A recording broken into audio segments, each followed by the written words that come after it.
In 2010, me, my siblings, and my mother were sitting in a dreary passport office when we were supposed to get our passport stamped so we could finally go to Saudi Arabia. As we were about to get our passport stamped, this clerk comes in and tells my mom that she has to prove that she is a Pakistani national. Because apparently, on the place of birth, my mom had written Dhaka instead of Karachi. But Dhaka, that's the capital of Bangladesh. That's like 1,000 miles away. So what's going on here? From that point on, I had this ultimate curiosity to find out the story about my family. An appalling disaster as that which has struck East Pakistan. Let me make it very clear to you, leave no doubt, that the state language of Pakistan is going to be Urdu and no other language. Following the end of World War II, the British Empire, depleted of resources, hastily drew lines on the map of the Indian subcontinent. India as an empire was never really united in terms of linguistics, in terms of culture, because throughout the Mughal and the British era, India operated on a semi-independent basis based upon those princely states. So when you suddenly put all these people that had never been part of a singular nation and you ask them to form a nation state ruled by the people, what you define as people is definitely debatable. And it's a problem for India, but it was a bigger problem for Pakistan because the people were separated by 1,000 miles. The ones in the West had some similarities, but they were mostly different groups with separate regional languages, with Urdu being the glue and the language you spoke at a job or at parties. The Eastern Pakistanis had a very unified sense of identity, a unified sense of their culture, history, and language. And while the Eastern Pakistanis were in fact majority Muslim, they spoke Bengali and they wrote it in a Bengali SME script. The West Pakistanis wrote and spoke in a language that was similar to the Perso-Arabic script. And you'll see why that's important in the story. Let me make it very clear to you, leave no doubt, that the state language of Pakistan is going to be Urdu and no other language. That's why there was a strong movement within Eastern Pakistan to sort of change the original script of Bengali to the Arabic script. And that created a boatload of violence within East Pakistan. And as students were protesting this move by the Pakistani government, just like any other colonial power, just shot at a bunch of students and killed a multitude of students in Dhaka University. वहाँ पर बड़ा एक हंगामा हुआ है, वो 52 में हुआ है, 21 फरवरी, और 8 लड़के मार दिए गए. अब बंगालियों का तुम देखो, उन्होंने शहरों में उनके शहीद मीनार बना लिए. My grandma recalls going to school every February 21st on National Language Day, only to find the school being completely deserted of every child because children were doing what was called the Prabhat Pheri, which was a barefoot walk to the monument, ultimately fearing the large and mostly united population of Eastern Bengal. By 1958, the Pakistani military took over the country. Ayub Khan, the first native chief of staff, was even more colonial in his approach than his British counterparts. During his time, Pakistan saw both wings' GDP grow apart year after year, with one CIA report from 1971 suggesting that the gap was almost 50% in favor of West Pakistan. To add insult to injury, in 1970 there was this huge cyclone that killed around 300,000 people. And the Western Pakistani government, just like any other colonial government, did not care if the people lived or died.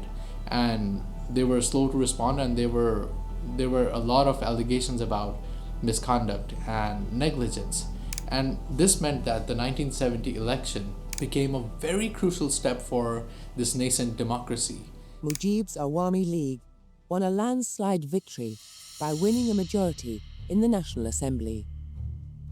The result of the election was not acceptable to the army of Pakistan, number one.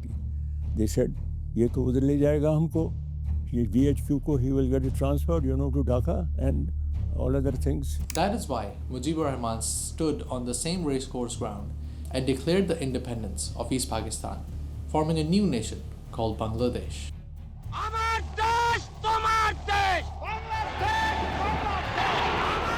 What followed was a 9-month-long civil war that saw thousands of deaths at the hands of the Pakistani army. General Niazi was sent from West Pakistan to East Pakistan to take over the Eastern Command. So he said that I will change the race of these bloody Bengalis. What was the point of killing so many people, so many of the intellectuals? Were the intellectuals and brain of the Bengal. Because the feeling is that you don't have enough men here in the town to put up a big fight. Makes no difference. No, sir. The question is either we live or we die. Eventually, India stepped in. Because it's India that is burdened with the millions of East Bengali refugees. Because of all this, India is beginning to succeed here in projecting an image as the friend of the people. The Indians claim to have occupied over 100 square miles of this part of Pakistan.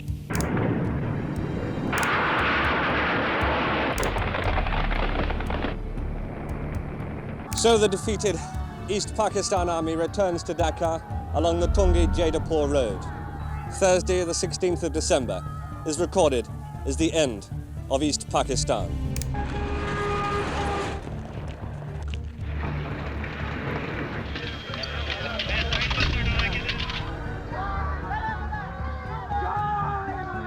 Bangladesh had gotten its independence, but the perils of those who were not Bengalis were just beginning. Why are you afraid to leave? What do you think would happen if you went out from Mirpur? If we go to Dhaka from Mirpur, the fear of Bengali people, they want to kill us.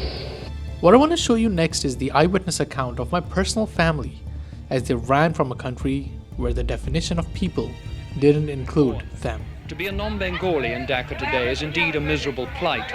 These Bihari women huddle miserably in a school in the Mohammadpur area. Their husbands are missing, killed in the last weeks and days as the Mukti Bahini grew bold at the advance of the Indian And army. just like these Bihari women, my family also moved from the neighboring province of Bihar to Chandpur in 1947. The following narration is by my grandmother, who follows the events that took place after March 25th, 1971. Main शहर में एक ये custom officer का घर था जो सबकी नज़रों पे चढ़ा, तो और बिहारी ये बात होने लगी कि इस फैमिली को जो है ना वो मारना है, ख़त्म करना है. This is when there's a knock at the door, when a friend from school brings the bad news. उस लड़के ने तन्हा आके अब्बा से ये कहा, अंदर की बात बताई. इसने कहा आप लोगों को जिंदा नहीं छोड़ेंगे ये आज. अच्छा, 2-3 प्लान है. घर के चारों कोनों से एक बार में आग लगा दी जाएगी रात में, बीच रात में. वो सबको जो निकलेगा वो जल के मरेगा या उसको मार दिया जाएगा. अच्छा, निकले कैसे हैं? घर से सामने से निकलते हैं, सबको नज़र आ जाते, फ्रंट से निकल जा रहे. आंगन से निकले हैं और पीछे बीडी मेंबर थे, एक नाई की दोस्त थी रुकैया, उसके घर गए हैं और वहाँ से फिर आगे निकलते हैं रिक्शे पे बैठ के, जहाँ दक्षिण बालिया गांव 7 मील. अब वहाँ क्या शुरू हो गया? वहाँ ये खबर फैलने लगी कि भाई इनके घर में तो आ गए हैं बिहारी चांदपुर से. अब वो जब टेस्ट करने के लिए गए हैं ना, तो उस वक्त वहाँ पर अब्बा नहीं थे. हाजी साहब हम लोगों को लेके गए अंदर कमरे में, वो बैठे हुए थे और वो 2 बूढ़े से 2 लोग थे. उन लोगों ने हम लोगों से पढ़वा के सुना, किताब दी ना बंगला की, वो पढ़ा हमने और नाइद ने पढ़ा. They read the poetry fluently, and so they were able to stave these people off. Ainuddin, my great-grandpa, was quite scared and knew that danger was quite close.